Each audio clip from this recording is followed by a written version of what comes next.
آگے فرمایا کافر کو بھی حقارت سے مت دیکھو،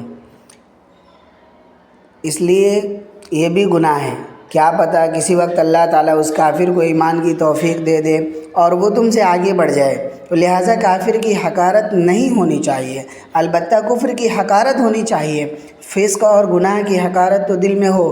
لیکن گناہ گار کی ذات سے حقارت نہیں ہونی چاہیے۔ لیکن یہ فرق کہ کس وقت دل میں گناہ اور کفر کی حقارت ہے اور کس وقت اس آدمی کی حقارت دل میں ہے جو اس کفر اور گناہ میں مبتلا ہے۔ آدمی کو بسا اوقات اس کا پتہ نہیں چلتا، یہ چیز بزرگوں کی صحبت سے حاصل ہوتی ہے۔ حکیم الامت مولانا اشرف علی صاحب تھانوی فرماتے ہیں، میں اپنے آپ کو ہر مسلمان سے فی الحال اور کافر سے فی المآل والاحتمال کمتر سمجھتا ہوں، یعنی اپنے آپ کو ہر مسلمان سے اس وقت اور کافر کو اس احتمال پر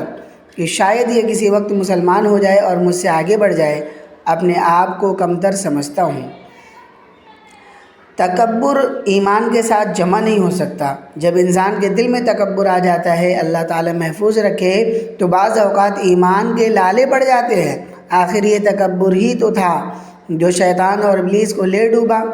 اس سے کہا گیا کہ سجدہ کر،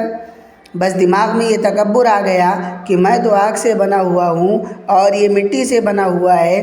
دل میں اس کی حقارت آ گئی اور اپنی بڑائی آ گئی، ساری عمر کے لیے راندہ درگاہ اور متروک اور مردود ہو گیا۔ یہ تکبر اتنی خطرناک چیز ہے، یہ ایک خفیہ مرض ہے۔ اس لیے حضور صلی اللہ علیہ وسلم جو ہم اور آپ پر کہیں زیادہ مہربان ہیں، وہ اس حدیث کے ذریعے یہ سبق دے رہے ہیں کہ دیکھو تکبر کے قریب پھٹکنے نہ پائے، یعنی تکبر قریب میں آنے بھی نہ پائے۔ ایسی بیماری ہے کہ بسا اوقات بیمار کو بھی پتہ نہیں ہوتا کہ میں اس بیماری میں مبتلا ہوں۔ حقیقت میں وہ یہ سمجھتا ہے کہ میں بالکل ٹھیک ٹھاک ہوں، لیکن حقیقت میں اس کے اندر تکبر ہوتا ہے۔ اس کا پتہ چلانا بھی آسان نہیں، اسی لیے یہ مشورہ دیا جاتا ہے کسی اللہ والے سے، کسی شیخ کامل سے تعلق قائم کرو۔ آج کل ایک مصیبت یہ آ گئی ہے، تعویذ گنڈوں کا نام روحانی علاج رکھ دیا ہے۔ تعویذ لکھوا لیے، گنڈے لکھوا لیے، دم کرا لیا، بس اس کا نام روحانی علاج رکھ لیا ہے۔ خوب سمجھ لیجئے، یہ روحانی علاج نہیں، بلکہ روحانی علاج یہ ہے کہ اپنے دل کی جو بیماریاں ہیں، مثلاً تکبر، حسد، بغض، عداوت وغیرہ جو انسان کے دل میں پیدا ہوتی ہے، ان کے علاج کے لیے کسی شیخ کی طرف رجوع کیا جائے، اور شیخ پھر پتہ لگاتا ہے کہ اس کے دل میں تکبر تو نہیں ہے، اگر ہے تو اس کا آسان علاج اس شخص کے لیے کیا ہے، پھر وہ اپنے تجربہ سے مناسب علاج تجویز کرتا ہے۔ اس کی بتائی ہوئی تجویز پر عمل کرنا یہ بیعت کی حقیقت ہے۔ تکبر کیا ہے؟ یہ جہنم کا راستہ ہے۔ اللہ تعالیٰ اس بیماری سے ہمیں بچائے۔ غرض یہ بیماری انسان کے قلب کے اندر اس طرح داخل ہوتی ہے کہ بسا اوقات اس کو پتہ بھی نہیں ہوتا،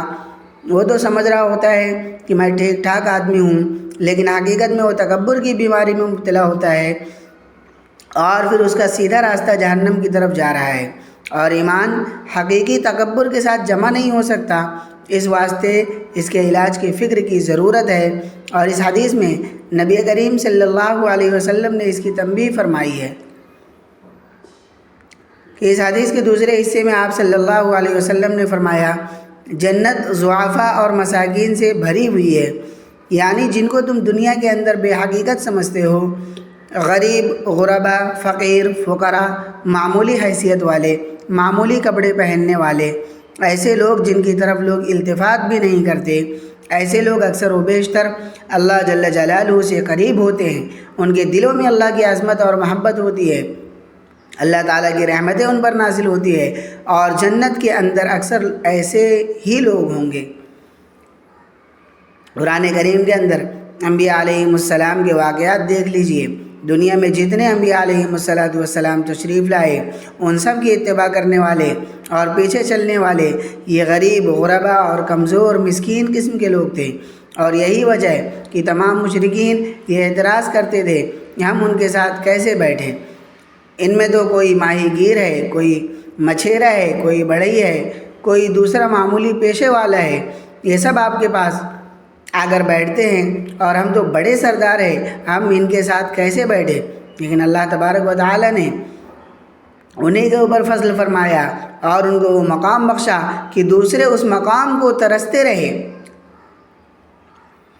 لہٰذا ظاہری اعتبار سے جو لوگ کمزور نظر آتے ہیں ان کو کبھی یہ نہ سمجھو کہ معاذ اللہ یہ حقیر ہے، ان کی تحقیر کبھی دل میں نہ لاؤ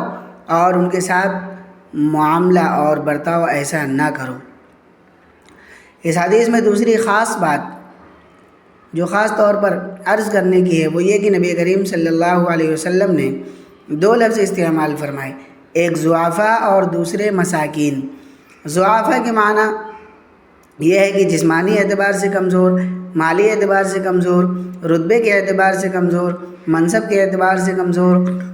اور لفظ مساکین جمع ہے مسکین کی، اور مسکین کے دو معنی آتے ہیں۔ ایک تو مسکین اس شخص کو کہتے ہیں جس کے پاس پیسے نہ ہوں اور جو مفلس ہو، دوسرے مسکین اس شخص کو کہتے ہیں جس کے پاس پیسے ہوں یا نہ ہوں لیکن اس کے مزاج میں مسکینی ہو، اس کی طبیعت میں مسکینی ہو، چاہے اس کے پاس پیسے ہوں اور وہ مالدار بھی ہوں لیکن طبیعت میں تکبر پاس سے نہیں گزرا، وہ مسکینوں کے ساتھ اٹھتا بیٹھتا ہے، مسکینوں کو اپنے قریب رکھتا ہے، اس کی طبیعت میں عاجزی ہے، تکبر کی بات کبھی نہیں کرتا، ایسا شخص مسکین کے زمرے میں داخل ہے۔ لہذا یہ شبہ نہ ہونا چاہیے کہ صاحب اگر کسی کے پاس مال ہے اور وہ خوشحال ہے تو وہ ضرور جہنم میں جائے گا۔ اللہ تعالیٰ بچائے، ایسا نہیں ہے، بلکہ مراد یہ ہے اگر اللہ تعالیٰ نے اس کو مال دیا ہے، دولت عطا فرمائی ہے، یہ اللہ تبارک و تعالیٰ کی نعمت ہے، لیکن اگر طبیعت میں مسکینی اور عاجزی ہے، تکبر نہیں ہے اور دوسروں کے ساتھ برتاؤ اچھا ہے، اللہ تعالیٰ کے حقوق اور اللہ تعالیٰ کے بندوں کے حقوق پوری طرح ادا کرتا ہے تو بھی انشاءاللہ مسکین کے زمرے میں داخل ہے۔ ایک اور حدیث میں نبی کریم صلی اللہ علیہ وسلم نے دعا فرمائی ہے، اللہم احینی مسکینا وامتنی مسکینا واحشرنی فی زمرۃ المساکین، جس کا ترجمہ یہ ہے،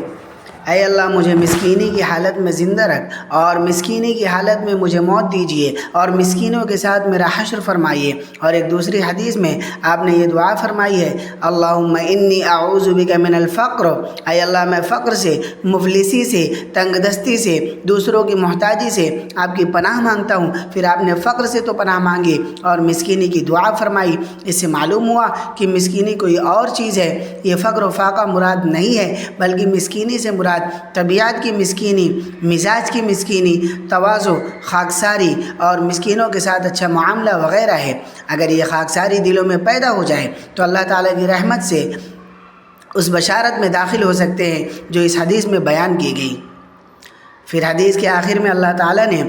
دونوں کے درمیان اس طرح فیصلہ فرما دیا کہ جنت سے تو یہ کہہ دیا کہ تو میری رحمت کا نشان ہے، لہٰذا جس پر مجھے رحمت کرنی ہوگی تمہارے ذریعے رحمت کروں گا، اور جہنم سے فرما دیا کہ